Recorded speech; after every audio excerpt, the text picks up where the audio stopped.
Hello अस्सलाम वालेकुम class. Last lecture में आप देख रहे थे applications of Bohr atomic model, जिसमें आपने जो है वो तीन जो है वो एप्लीकेशंस चेक की थी बोहर एटॉमिक मॉडल की। एक तो आप इससे radius of orbit of atom calculate कर सकते हैं, एक एनर्जी कैलकुलेट कर सकते हैं और वेव नंबर कैलकुलेट कर सकते हैं। तो रेडियस जो है वो आपने लास्ट लेक्चर में कैलकुलेट कर लिया था। अब इस लेक्चर में आप एनर्जी ऑफ इलेक्ट्रॉन जो है, जो कि एक डेफिनेट ऑर्बिट में मूव कर रहा है according to Bohr atomic model, उसको आप डिटरमिन करेंगे। तो डेरिवेशन ऑफ एनर्जी जो है आपके पास इलेक्ट्रॉन के लिए, जो कि फिक्स्ड एटॉमिक ऑर्बिटल के अंदर मूव कर रहा है, वो हम जो है वो यहाँ पे देखेंगे। तो हमने ये पढ़ा है कि जितनी भी आपके पास मूविंग बॉडीज हैं उन सब के पास जो है वो मैकेनिकल एनर्जी है। अब मैकेनिकल एनर्जी को जो है वो आपने लास्ट जो आपका कोर्स है फिजिकल केमिस्ट्री का, उसमें लुक इनटू किया था कि मैकेनिकल एनर्जी क्या है। ये मूविंग बॉडी की एनर्जी है, और यहाँ पे आपकी जो मूविंग बॉडी है वो इलेक्ट्रॉन है, जो कि एक फिक्स न्यूक्लियस के गिर्द रिवॉल्व कर रहा है। ठीक है, तो इस इलेक्ट्रॉन की मैकेनिकल एनर्जी को आपने कैलकुलेट करना है यहाँ पे। मैकेनिकल एनर्जी का आपने ये भी देखा है कि इसके दो कंपोनेंट्स हैं, ये काइनेटिक एनर्जी और पोटेंशियल एनर्जी का सम है मैकेनिकल एनर्जी। तो आपके पास जितनी भी बॉडीज़ की एनर्जी होती है वो आपके पास हमेशा सम होती है टू टाइप्स ऑफ एनर्जी की, जिसमें काइनेटिक एनर्जी है और एक पोटेंशियल एनर्जी है। अब काइनेटिक एनर्जी जो है उसके लिए एक जनरल फार्मूला पहले से डिटरमिन कर चुके हैं, जो कि हाफ एम वी स्क्वायर है, और जो दूसरा एनर्जी का कंपोनेंट है आपके पास वो पोटेंशियल एनर्जी है। अब पोटेंशियल एनर्जी को अगर आप लुक इनटू करें तो ये आपके पास इक्वल टू होती है वर्क डन की, और वर्क डन क्या है? Force into displacement.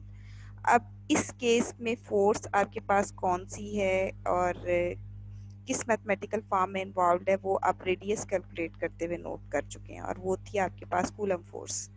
ठीक है, आपने कहा था कि यहाँ पे आपके पास पॉजिटिवली चार्ज जो है वो न्यूक्लियस और नेगेटिवली चार्ज इलेक्ट्रॉन के दरमियान जो है वो कूलम फोर्स इन्वॉल्व है, और इस कूलम फोर्स की जो है वो आपने वैल्यू भी कैलकुलेट की है वाइल कैलकुलेटिंग रेडियस। ठीक है, अब इस वैल्यू के साथ जो है वो आपने जो सेकंड चीज़ कैलकुलेट करनी है वो है डिस्प्लेसमेंट। अब यहाँ पे डिस्प्लेसमेंट का क्या मीनिंग है? आपके पास work done in bringing a particle, जो कि यहाँ पे आपका पार्टिकल ऑफ इलेक्ट्रॉन है, from infinite distance to here in this orbit. यानी यहाँ पे अगर आपका इलेक्ट्रॉन है, फर्स्ट शेल में आपका इलेक्ट्रॉन है, जिसके लिए आप मैकेनिकल एनर्जी और पोटेंशियल एनर्जी कैलकुलेट करना चाहते हैं, तो इसका डिस्प्लेसमेंट क्या होगा? वो डिस्टेंस जो इसको इनफाइनाइट डिस्टेंस से इस पॉइंट तक लाने में कवर किया गया, जिस रेडियस के अंदर, जिस सर्कल के अंदर, जिस ऑर्बिट के अंदर आपका इलेक्ट्रॉन मौजूद है, इनफाइनाइट डिस्टेंस से इलेक्ट्रॉन को उस ऑर्बिट तक लाने में, ठीक है, जैसे ये यहाँ पे इनफाइनाइट डिस्टेंस पे था, वहाँ से इसको इस ऑर्बिट तक, इस इलेक्ट्रॉन तक, इस रेडियाई तक लाने में आपको जितना डिस्टेंस कवर करना पड़ा है वो इसका डिस्प्लेसमेंट। अब हम क्या सपोज कर सकते हैं कि आपका जो डिस्प्लेसमेंट है वो डी आर के इक्वल है। ठीक है, और मैं क्या कर सकती हूँ कि यहाँ पे आपकी जो इक्वेशन है इसमें डिस्प्लेसमेंट की जगह पे डी आर को पुट कर सकती हूँ। ठीक है, तो अभी आपकी इक्वेशन बन जाएगी फोर्स इंटू डी आर, जी ई स्क्र 4πε0 आर स्क्र, ये कूलम फोर्स थी जो आप पहले कैलकुलेट कर चुके थे, और डी आर क्या है? अब आपका डिस्प्लेसमेंट है।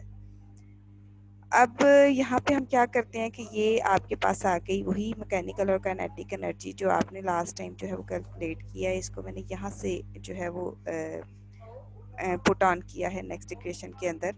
अगर मैं इसको यहाँ से कैरी करके नेक्स्ट स्टेप में ले जाती हूँ और फिर पोटेंशियल एनर्जी की वैल्यू जो है वो भी इसमें इंसर्ट करती हूँ, तो क्या फॉर्म बनती है मेरे पास? तो mechanical energy is equal to kinetic energy plus potential energy, और मैकेनिकल एनर्जी को मैंने ई से रिप्रेजेंट किया यहाँ पे। काइनेटिक एनर्जी पहले से उस इक्वेशन में गिवन थी। पोटेंशियल एनर्जी के लिए आपने ये फार्मूला कैलकुलेट किया था। अब इस फार्मूला की हम करेंगे सिंप्लीफिकेशन। सिंप्लीफिकेशन इसलिए क्योंकि यहाँ पे हमारे पास वो वर्क डन इन्वॉल्व है जो इलेक्ट्रॉन को इनफाइनाइट डिस्टेंस से डिस्टेंस आर तक लाने में कैलकुलेट हुआ है। ठीक है, तो उसके लिए मुझे क्या करना पड़ेगा? इस पूरी पोटेंशियल एनर्जी की जो है वो इंटीग्रेशन करनी पड़ेगी इनिशियल पॉइंट से फाइनल पॉइंट तक। यहाँ पे इनिशियली आपका इलेक्ट्रॉन जो है वो इनफाइनाइट डिस्टेंस पे था, ठीक है, जिसको फाइनली आप आर डिस्टेंस तक लाए हैं, जो कि रेडियस है उस ऑर्बिट का जिसमें इलेक्ट्रॉन मौजूद है। अब हम क्या करते हैं कि इस इंटीग्रेशन को अप्लाई करते हैं तो थर्ड सेमेस्टर में आपने देखा था कि जहाँ जहाँ पे आप इंटीग्रेशन को फॉलो करते हैं तो कांस्टेंट जितनी भी वैल्यूज़ होती हैं आपकी एक इक्वेशन के अंदर उनकी इंटीग्रेशन नहीं हो सकती। तो आप अगर इस इक्वेशन को फॉलो करते हैं तो हमने 1 इलेक्ट्रॉन सिस्टम जो है वो पीछे कैरी किया था, यानी हाइड्रोजन को कैरी किया था। तो हाइड्रोजन का जो एटॉमिक नंबर है Z वो भी फिक्स्ड है, उसका चार्ज फिक्स्ड है, इलेक्ट्रॉन का 4 constant, pi constant, epsilon not constant in case of space. ठीक है, तो ये जो आपके पास तीनों टर्म्स हैं ये तो हो गई कांस्टेंट, इनको मैंने इंटीग्रेशन के साइन के बाहर लिख दिया। अब अंदर रह गया आपके पास dr/r²। अब इसको पहले तो हम सिंप्लीफाई करेंगे बिल्कुल वैसे ही जैसे आपने सेकंड ऑर्डर रिएक्शन में किया था थर्ड सेमेस्टर में। ठीक है, सिंप्लीफाई करेंगे तो ये जो आपके पास पावर है जो डिनोमिनेटर में ये ऊपर चली जाएगी और इसका साइन इन्वर्स हो जाएगा। यहाँ पे +2 पावर थी, यहाँ पे -2 हो जाएगी। ठीक है, नेक्स्ट आप क्या करेंगे, इसको आपने इसी इंटीग्रेशन को सॉल्व करने का क्या फार्मूला आपने फाइंड किया था कि आप क्या कर सकते हैं कि अगर आपके पास पावर फॉर्म में आ जाए वेरिएबल तो आप क्या करते हैं उसी पावर के अंदर +1 कर देते हैं, जो भी पावर है उसमें +1 कर देते हैं इंटीग्रेशन को सॉल्व करने के लिए।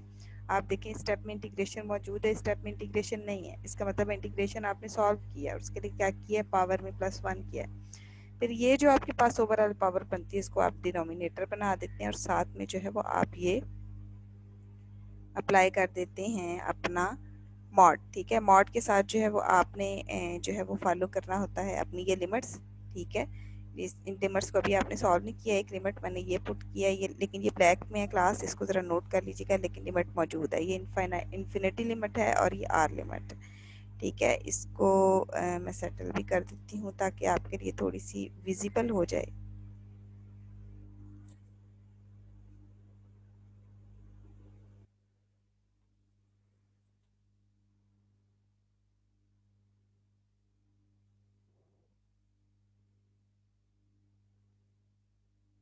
क्लास देखिए, अब आप इस लिमिट को जो है वो देख सकते हैं।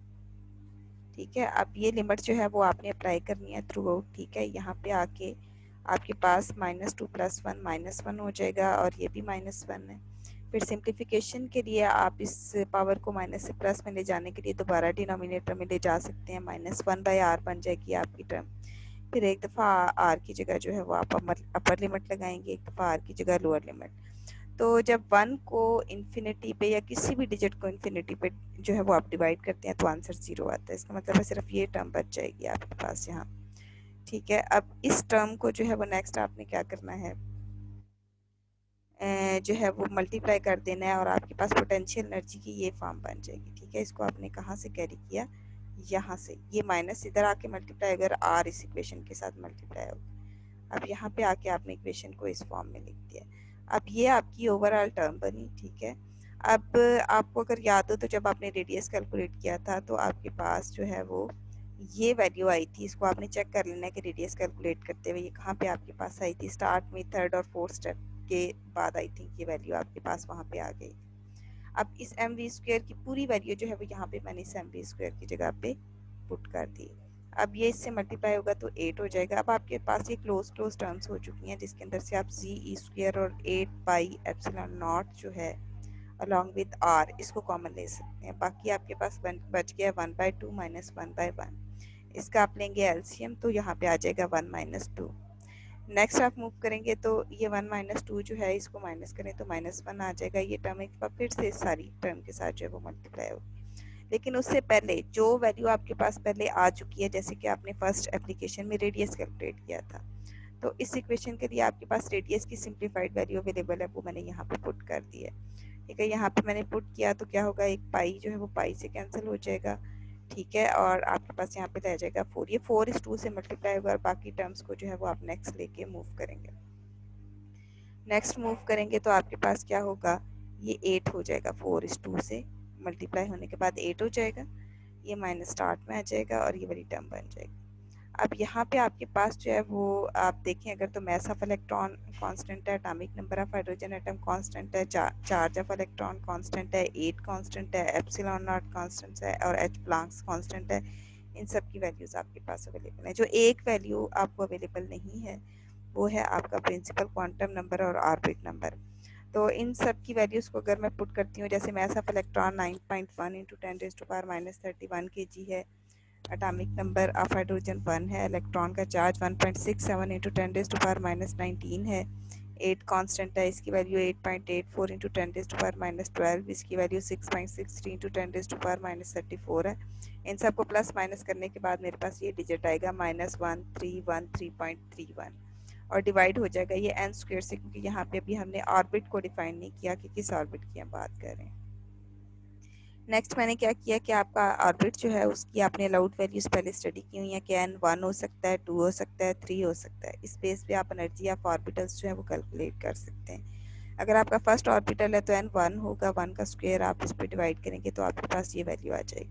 ठीक है, सेकेंड ऑर्बिट में 2 होगा, n 2 का स्क्वायर, ठीक है, ये वैल्यू आ जाएगी। 3 का स्क्वायर ये वैल्यू, 4 का स्क्वायर ये वैल्यू, 5 का स्क्वायर एंड ये वैल्यू। ये आपके पास जो पॉसिबल एनर्जीज हैं डिफरेंट एनर्जी ऑर्बिटल्स की, वो आपके पास आ जाएंगी। अब इनको अगर हम पिक्चर की फॉर्म में रिप्रेजेंट करें तो ये देखें, ये आपके पास फर्स्ट ऑर्बिट की एनर्जी, सेकंड ऑर्बिट की एनर्जी, थर्ड की एनर्जी जो है ये 1 बाय 1 आपके पास आ रहे हैं। ठीक है, नेक्स्ट अगर आप इनको कंपेयर करते हैं आपस में तो आप ये देख सकते हैं कि जो आपके पास फर्स्ट शेल की एनर्जी है वो लीस्ट